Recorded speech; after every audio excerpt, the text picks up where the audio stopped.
So why are so many people hating on Daima, or at least hating on the end of Daima? Now, I've seen the videos. I know y'all seen the videos. There's a lot of videos on TikTok and YouTube, both in kind, right?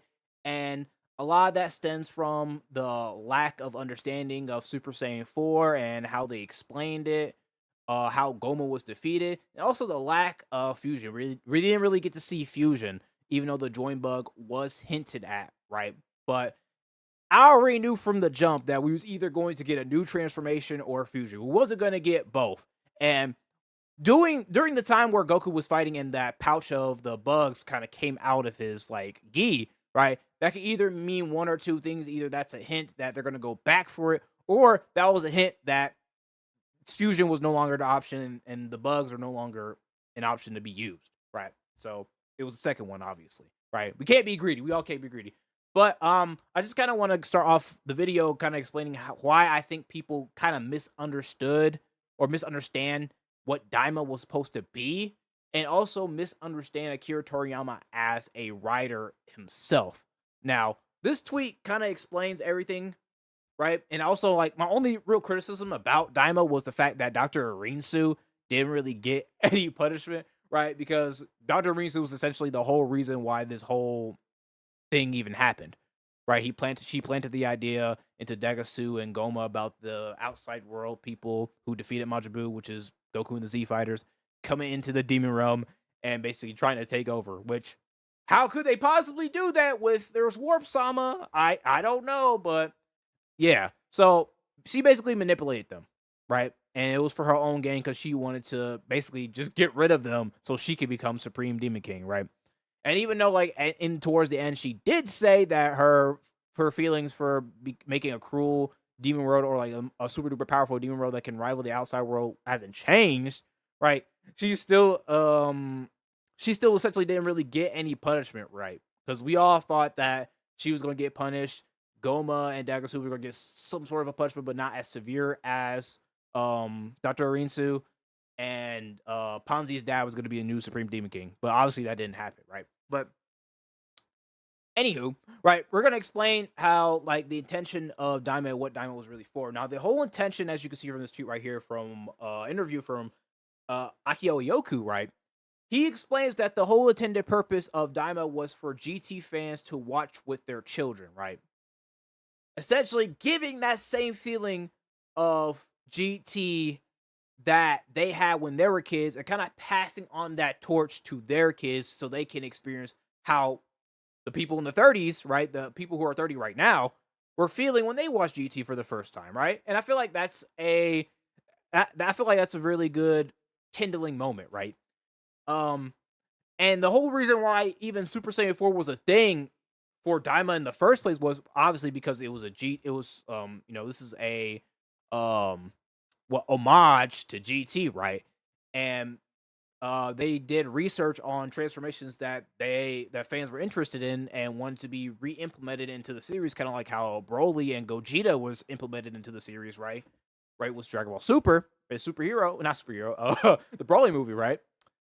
So yeah, they used the concept of Super Saiyan 4, they put it in here, but the whole two main gist, right, is that Daima was for to explain the Demon Realm and to appeal to the GT generation, GT era. And based off of those 2 points, it's a 10 out of 10 in my book, right? They did a good job explaining the dimensionality of the demon realm, right? Explaining the demon realm in fully in entirety, right? And it did appease to or appeal to the GT fan base, right? So, and I feel like because a lot of people are just surface level Dragon Ball fans, and it's okay to be a surface level Dragon Ball fan. I used to be a surface level Dragon Ball fan back in the day, but because a lot of people don't understand that there's guidebooks, doesn't understand, and they don't understand that there's interviews, right? And Akira Toriyama has said it multiple times that in order for you to fully understand the series, you got to look outside the anime and the manga, right? But a lot of people don't do that, right? So when they see things they don't understand or like goes over their heads, right? They immediately think it's bad writing, and you know the arguments, right? We all have heard them before, right? So people are not understanding the intended purpose of what Daima was for, right? And I think because of that, right, they immediately judge it and think that the show in entirety is bad, or at least the ending is bad. Now, we got to understand that in this time period, Akira Toriyama, had an untimely passing, right? RIP to the GOAT. But at first he wasn't really involved, as you see in the beginning of this interview, right? He was going to have minimal involvement with it, and then in the end, he really started loving it and created most of it in the end, right? And you got to understand, in this time period, not only was there more projects being worked with that Akira Toriyama probably had to supervise, but he also was going through a sickly illness, so he probably made most of it, but towards the end, he probably had to take a load off, and because of that, right, there was a lot of things that were unfinished that the studio had to add, right? And this isn't something that's out of the ordinary. Like, the studio has added multiple things, like for example, Vegito Blue and Vegito in general, right? Vegito in general, because Gogeta was created first because of the movie, right? Because the movie was in production, right? The Fusion Reborn was in production before the Majin Buu, or before, not before the Majin Buu arc, but before the concept of Vegeta was even thought of, right? And then they were like, oh, Fusion in this movie, we should put Fusion in the Buu arc, right? Then birthed Vegito, right? And even Vegito Blue, right, in Super, wasn't even supposed to be in the Goku Black arc, but the studio pitched the idea, and now it's in both the manga and the anime, right? So things like this happen where the studio has to do their own implementation, or like do their own thing and pitch ideas to Akira Toriyama to fix things, right? And a lot of people don't really understand too, right? That if you look at Daima and how it's like I said, if you look at Daima and how it's portrayed, right? Goofy, gaggy, all that stuff, really paying an homage to even OG Dragon Ball, right? Even though Akira Toriyama loves Dragon Ball, Akira Toriyama loves Dragon Ball deep down in his heart, right? He has more fun. If you look at his other works like Dr. Slump, he has more fun writing stories that are built off of adventure, right? And even because like the Dragon Ball Z was supposed to end at the Cell Saga, right? It was confirmed that it was supposed to end at the Cell Saga, but then not Majin Buu. Oh, Akira Toriyama fell in love with writing again, and he created the Buu arc, and that's why there's so much gaggy and funniness in the Buu arc, and why Majin Buu is the way that he is, because Akira Toriyama likes to write stuff like that. He likes to write gaggy stuff, funny stuff. That's the type of stuff he loves to write, right? And a lot of people, like I said, that's why I say a lot of people just misunderstand or understood, wherever the correct grammar is, right? Of Akira Toriyama as a writer, right?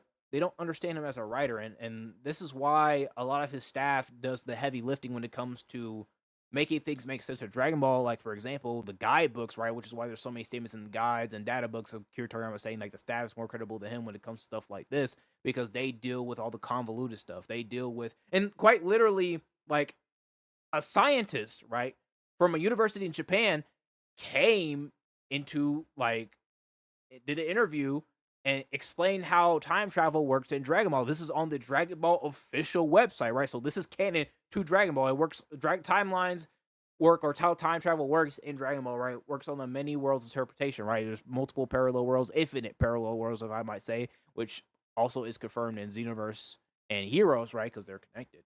So, right, outside sources literally come in and make and explain things into canon, right? Because Akira Toriyama doesn't really care about the technicality things, right?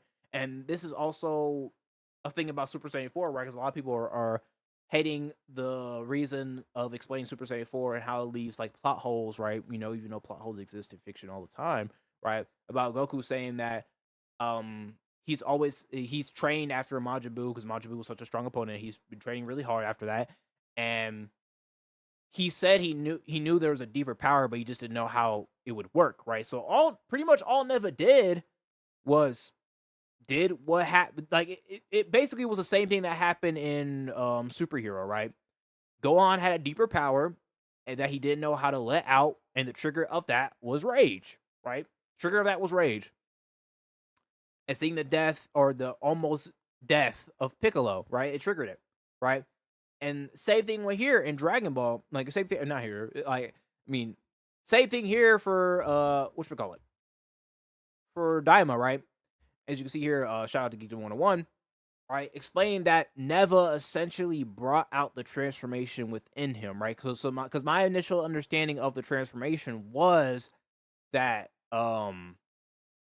that Goku has always had this transformation, or he transformed into it before, and then just didn't know it could work. Because like my first explanation was like it could have been a callback from GT, right, where Goku couldn't even in GT Goku couldn't even hold the Super Saiyan 3 transformation without his tail, right? Then when he got his tail, he was able to tap into it. So maybe I'll think it was the same thing how they were doing it in Daima, where Goku wasn't used to his body, so he couldn't really test out the transformation. But apparently, like the animation staff confirmed that this blue part is the magic that Neva was implementing in the form, right? And the rest of it is the Saiyan genetics and everything. So all Neva did was bring out the potential of Goku. He brought out the inner potential in Goku, and once Goku did that, right, once he tapped into that transformation, he understood the feeling and was able to tap into it again. Kind of like how it's like a Super Saiyan God, right? He lost the transformation, and then once he figured out and trained to figure out how to tap into it again, he could tap into it at will. So, and this is consistent with Dragon Ball, right? Standard Goku fashion. But yeah, so like a lot of people just kind of just goes over a lot of people's heads, right? And yeah, so like when it comes to Dragon Ball, right, a lot of people don't understand that like in this series they weren't really focused on the power dynamic, right? It wasn't really focusing on the power dynamic, and when it comes to the how it was in Dragon Ball and Super, right? They're not really focused on the power dynamic in Daima. The whole purpose was just to explain the demon realm, and quite literally Super Saiyan 4 was just a bonus because it's an homage to GT, and on top of that he wanted just to implement a transformation that the fans really liked, which was Super Saiyan 4. So it wasn't really their main focus to, like I said, explain the Super Saiyan 4 transformation in deeper detail, right? Or just explain like a lot of the plot holes that happen inside of Daima, right? Because it's a prequel, right? Um, this stuff happens all the time, right? Even like if you watch Star Wars, there's so many different prequels that just have so many unended plot holes, right? When people make plot holes, there is going to be. I mean, when people make prequels, there's going to be a plot holes. My mistake. And yeah, people just don't really understand like the stress, or like just not understand the struggle. Probably Akira Toriyama was probably under a lot of stress, but people don't really understand Akira Toriyama as a writer. Like he writes stuff to have fun, right? He doesn't really write stuff to make sense. He writes stuff that he has fun with, right? If he has fun with it, he likes it, right? He likes the idea, right? So, well, all that being said, now let's talk about like the canonicity of everything. Also, one thing I want to add to like the whole Majin Ku thing, right? The whole Majin Ku thing. Um, I pretty much all that was just a plot device, right? Like I feel like if Akira Toriyama was like healthy and alive till this day, I feel like a lot of these plot holes would be filled up and answered, right? It would be a lot more thought put into it. But you know what I'm saying? Like he was sick, so the animation studios and a lot of the staff probably had to do some of the heavy lifting and like just try to get some approvals done. And you know, when you're on a time crunch, you gotta submit what you have, right? Final drafts have to be submitted, right? You're on time crunch. So yeah, when it comes to like the whole Majin Ku thing, right? A lot of people just don't understand that when it comes to that. Um, the first instance when they tried when Piccolo tried to take the Oculus, right, or the third eye out of Goma, right? He was hitting him pretty hard and substantial, right? And also Goma was under duress, right? He was under duress, right? So he swatted Piccolo away on the third one, right? Now, the difference between what Majin Ku did, Majin Ku, even though they're both sneak attacks, right? Majin Ku was a lot more gentle with it, right? He didn't hit as hard as Piccolo. So not only did Goma not notice what Majin Ku was doing? On top of all that, he was just not only was he like embracing his own power and his own cockiness, so like he was just like, look at how strong I am, blah, blah, blah, and like everybody was literally jumping him, so he was focusing on multiple people, right? Not really focused on Majin Ku. So it was just used as a literary plot device for Majin Ku to be the next Demon King, Supreme Demon King. That's all that was, right? So now getting all that out of the way, let's talk about canonicity. Should we treat Daima as canon to Super? And like me and a lot of other creators have said on this platform, of YouTube and TikTok, right? Multiple times I've said this. Akira Toriyama never cared about canonicity, right? Even in the Kanzenshu, right? Which is one of the contributors is Herms, right? Which is the tweet down because he's one of the translators, right? Not one of the translators for officially for Dragon Ball, but he's like where we get a lot of our main sources, like from like interviews. He translates interviews. Like he does this around the clock, and you know we gotta show Herms some appreciation. I'll show Herms appreciation for this. But yeah, even in the Kazenshu, they even said, and again, these are the four guys, right, who run Kaizenshu, who read every single interview that comes out, right? And all the guys, all the V jumps, right? They translate all this stuff, right? Usually they're the first people to get this information. Even they said like there's no verbatim statement that Akira Toriyama says there's only one canon or what things are specifically canon. Now he has statements of him saying that the anime and the manga are essentially separate, but at the same time connected in some way, right? Which is pretty obvious because the pacing, not only the pacing in the anime and the manga are different, right? The events are similar, but it takes place differently, right? Goku Black Art is a big example of all that. So, right, Akira Toriyama never cares about canon. He never cared about canon, right? So, like, and obviously the intended purpose, and this was also like I think in an interview with Iyaku, right? Iyaku, right? I feel like I'm butchering that, right? But there was an interview saying that it's connected to the Buu arc. It's a continuation of the not continuation of the Buu arc, but it's connected to the Buu arc, right? It's right after the Buu arc, right? So that's enough said, right? We know it's connected, right? And this can fit in the Super timeline. Therefore, it should be canon too. It's not like it's just canon Super, right? It's not like GT where we know that GT cannot fit in the Super timeline because the Super timeline is slowly catching up and is eventually going to overlap, right? We know that it can't fit. So we using our brain and analysis, right? Logically speaking, it's going to be a separate timeline. Even in Xenoverse, it reiterates this as it being a separate timeline. So, like, yeah, we know it's a separate timeline, right? It's pretty much already confirmed that it's a separate canon timeline, right? Like I said, and even in Dragon Ball Battle Hour 2023, they confirmed that enter the Dragon Ball multiverse, right? They confirmed this Dragon Ball Battle Hour, which is a reliable source because it's a event about everything Dragon Ball, right?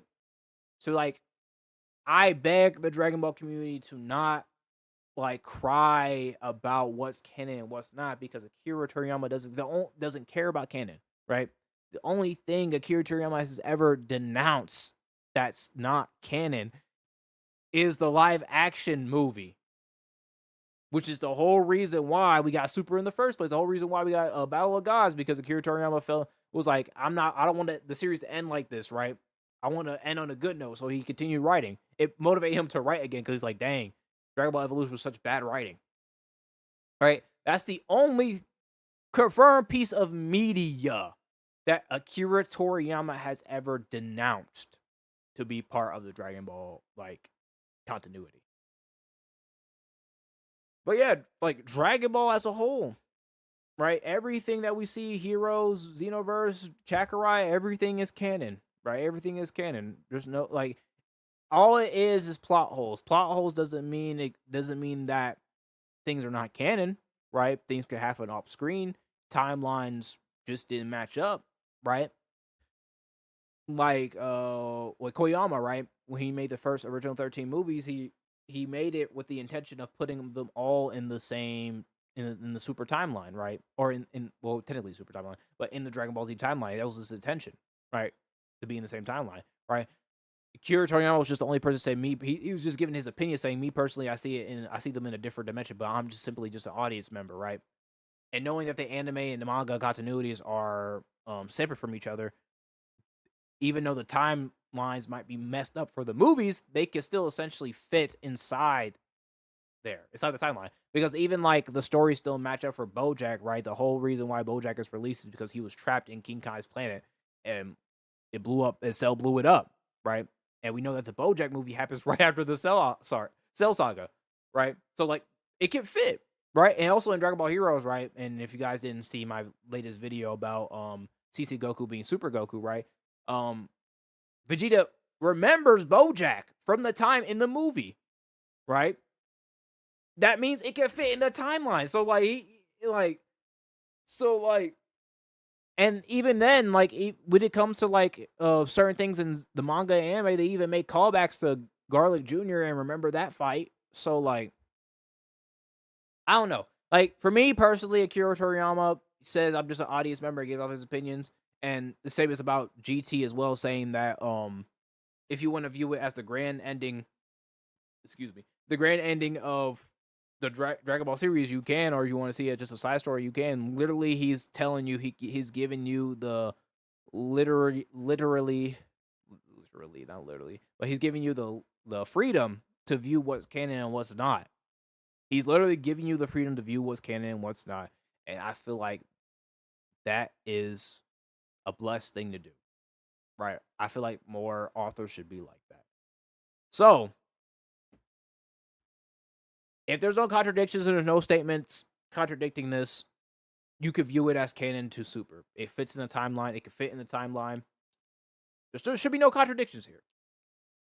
Things can happen off screen, and they still have lots of room to work on. Right? They could explain things or make callbacks to this in the future for Super. Like I said, I feel like if Super Saiyan 4 does decide to come back into the series, right, is Super, it should be only through Broly.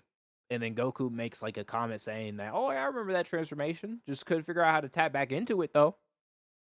I feel like that's the best way to do it. But yeah, it's you could view what's canon. It's up to you to view what's canon or not. Like Akira Toriyama gives you the freedom to do that.